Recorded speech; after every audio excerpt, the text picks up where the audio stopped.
যার এই নামাজ পড়ে মজা পাই না, স্বাদ পাই না, আনন্দ পাই না, নামাজ পড়ে তার শান্তি হয় না, নামাজে তার দুঃখ দূর হয় না, তাহলে বুঝতে হবে এটা বন্ধ আছে।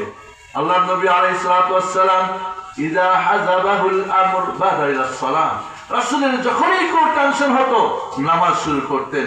ইয়া বিলাল আযিন, ইয়া বিলাল আরহিনা বিস সালাহ, আযান দাও বিলাল, আমি নামাজ পড়ে আমার জীবনের সব দুঃখ কষ্ট দূর করতে চাই, আমি শান্তি পেতে চাই।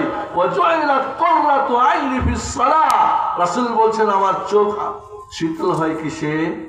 সালাতে। আর আমরা নামাজ বাদ দিয়ে চোখ ঠান্ডা করি, তাহলে কি হবে? হবে? হবে না বন্ধুরা। এই জন্য সালাত যদি আপনি হেফাজত করেন, ঠিক মতো 5 ওয়াক্ত পড়েন সঠিক ইমানের ভিত্তিতে, শুধুমাত্র আল্লাহর জন্য, কেবলমাত্র নবীর তরিকায়, তাহলে এই সালাত আপনার কি করবে? মেরাজ যেমন আল্লাহর নবী উপরে গিয়েছিলেন, এই নামাজের মাধ্যমে আপনার চারিত্রিক, আপনার অর্থনৈতিক, আপনার সামাজিক, পারিবারিক, ব্যক্তি, সব রাজনীতি, অর্থনীতি, শিক্ষানীতি, সংস্কৃতি সব উপরে উঠবে, সব উদ্যোগতি হবে। আর নামাজ যখন থাকবে না, নামাজ চোর যারা হবে, বেনামাজি যারা হবে, এদের জীবনের নিম্নগতি থাকবে, ওপরের দরজা বন্ধ, তার সমস্ত সুখ শান্তি সব বন্ধ হয়ে যাবে। নাউযুবিল্লাহ।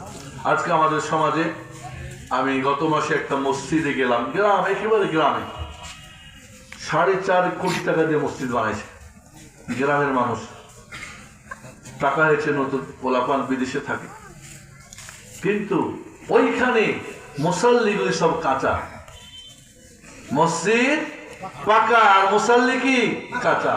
মসজিদ খুব জাঁকজমক আর মুসাল্লি কি সব দুর্বল। ফজরের নামাজে জিজ্ঞেস করলাম মুয়াজ্জিনকে, খুতবার শেষে বললাম ইমাম মসজিদের, মুয়াজ্জিন, ক্যাশিয়ার, সভাপতি, সেক্রেটারি, 5 জন একটু নামাজের পরে থাকবেন, কথা বলবো। জিজ্ঞেস করলাম মুয়াজ্জিন আযান কয়টায় হয়েছে? এতটাই। ইমাম সাহেব কয়জন নিয়ে নামাজ পড়িয়েছেন?